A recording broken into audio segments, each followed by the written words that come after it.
BPL ইতিহাসটা যদি আমরা দেখি যে সবচেয়ে বেশি ফাইনাল খেলা ক্রিকেটার আপনি, সবচেয়ে বেশি ট্রফি 4 বার জিতেছেন তাও আপনি। তো এবার 5 নাম্বারটা হবে কিনা? 5 নাম্বার ট্রফি এখনও কেউ জিতে নাই। আহ, চেষ্টা করব।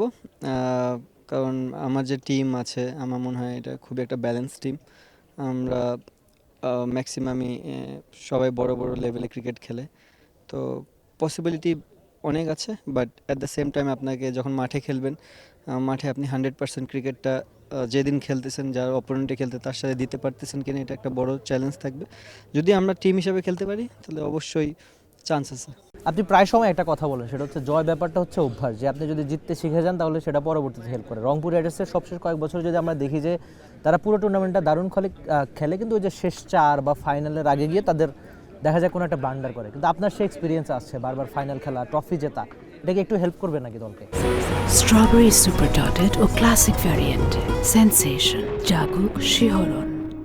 সেটা বলতে পারবো না, বাট জিনিসটা হচ্ছে কি, যখন আপনি ফ্র্যাঞ্চাইজি ক্রিকেট খেলবেন তখন ম্যাক্সিমাম অনেক প্লে দেখবেন হয়তো বা একটা ফ্র্যাঞ্চাইজি তো হয়নি, বা অন্যান্য ফ্র্যাঞ্চাইজি দেয় কিন্তু তারা ফাইনালও খেলে, সেমিফাইনালও খেলে। জিনিসটা এরকম না, হয় নাই। বাট একটা জিনিস আমি অলওয়েজ বিলিভ করি যে রেকর্ড হয় এবং রেকর্ড ভাঙার জন্যই হয়। তো চেষ্টা করবো আমরা আগে, প্রথম তো আমাদের আগে জায়গাটা সেটেল করতে হবে যে আমরা সেকেন্ড রাউন্ড খেলবো কিনা। ফার্স্ট টার্গেট হচ্ছে সেকেন্ড রাউন্ড খেলা, অ্যান্ড দেন আমাদের টিম যদি আমরা ওইভাবে নিজেদেরকে তৈরি করতে পারি তাহলে অবশ্যই আমরা ফাইনাল খেলবো এবং চেষ্টা করবো ফাইনাল জেতার জন্য। আর দলটা নিয়ে একটু শুনতে চাচ্ছি, বিশেষ করে আপনি যেহেতু নিজে ব্যাটার, ব্যাটিংয়ে বড় দায়িত্ব, ব্যাটারদের গ্রুপটা কেমন হয়েছে? আমার কাছে মনে হয় এটা ফুল এক্সপিরিয়েন্স একটা টিম। আপনি দেখেন প্রত্যেকটা সেক্টরে যারাই এই দলে আছে কিনা তারাই ম্যাক্সিমাম অনেক দিন ধরেই ক্রিকেট খেলছে এবং ভালো ভালো জায়গায় ক্রিকেট খেলছে। সো ওই দিক দিয়ে বলবো আমাদের টিমটা খুবই ব্যালেন্স এবং ব্যাটিং বলিং বোথ সাইডই আমাদের এক্সপিরিয়েন্স আছে। সঙ্গে আরেকটা ব্যাপার, আপনি কিন্তু ন্যাশনাল টিমের ক্যাপ্টেন। বিপিএলের পরই খুব অল্প একটা সময় পাবেন, তারপর আপনারা বিশ্বকাপে উড়ে যাবেন।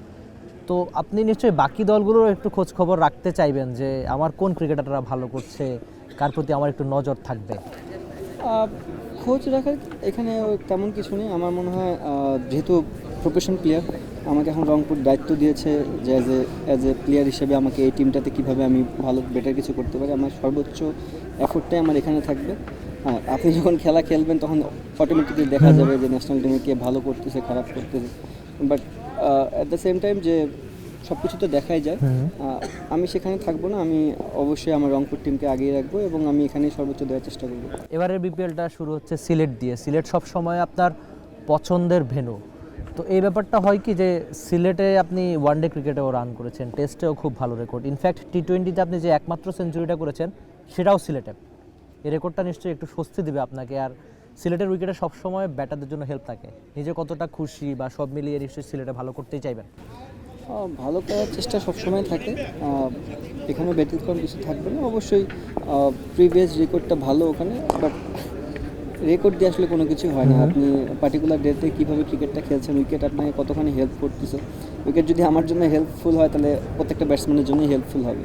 তো যদি এরকম হেল্পফুল উইকেট হয় তাহলে চেষ্টা করবো ক্যাশন আপ করার জন্য। আর যদি ডিফিকাল্ট উইকেট হয় ওখান থেকে সার্ভাইভ করে কীভাবে রান করা যায়, যেহেতু অ্যাজ এ ব্যাটসম্যান হিসেবে দায়িত্ব আমার, তো ব্যাটসম্যানের রোলটা আমি প্লে করার চেষ্টা করবো। ব্যাটসম্যানের রোলই হচ্ছে রান করা, চেষ্টা করবো রান করা। বিপিএলের একটু স্মৃতি শুনতে চাচ্ছি। প্রথম যখন আপনি বিপিএলে আসেন, যে একটা তরুণ ক্রিকেটার ছিলেন, একদম নতুন একজন ক্রিকেটার, এখন সময়ের সঙ্গে এক্সপিরিয়েন্স অনেক গ্যাদার করেছেন, ক্যাপ্টেন্সি করেছেন, জাতীয় দলকে নেতৃত্ব দিয়েছেন। সেদিনের সেই লিটন এখনকার লিটনের মধ্যে পার্থক্য কী? ডেফিনেটলি অনেক পার্থক্য আছে। আগেকার লিটনরা শত অনেক কিছু নিয়ে চিন্তা করতো না, জাস্ট যেতাম, খেলতাম, এনজয় করতাম, চলে আসতাম। এখনও সেটাই করি, বাট সাথে সাথে অনেক রেসপন্সিবিলিটি আসছে। আপনি যত ক্রিকেট খেলবেন ততই রেসপন্সিবিলিটি বাড়বে এবং ওই জায়গা থেকে বলবো এনাফ ম্যাচুইড এই মুহূর্তে। আর এখন এইটুকুই, ম্যাচুইটির জায়গা থেকে অনেকখানি আগিয়ে।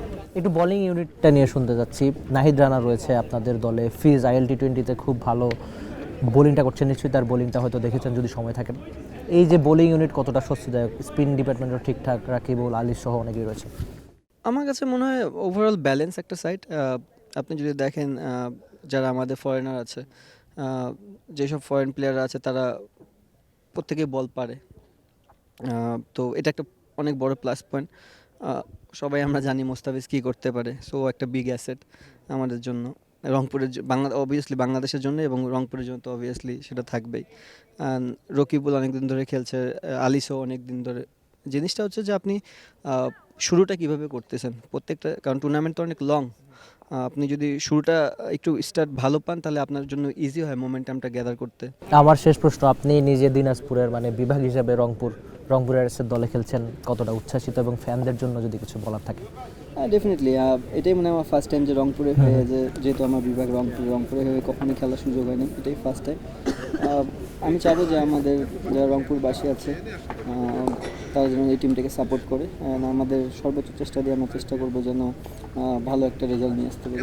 For more updates, subscribe to our YouTube channel and click on the bell icon. Follow us on Facebook and Instagram. Download T-Sports app to enjoy exciting games and highlights. Visit tsports.com.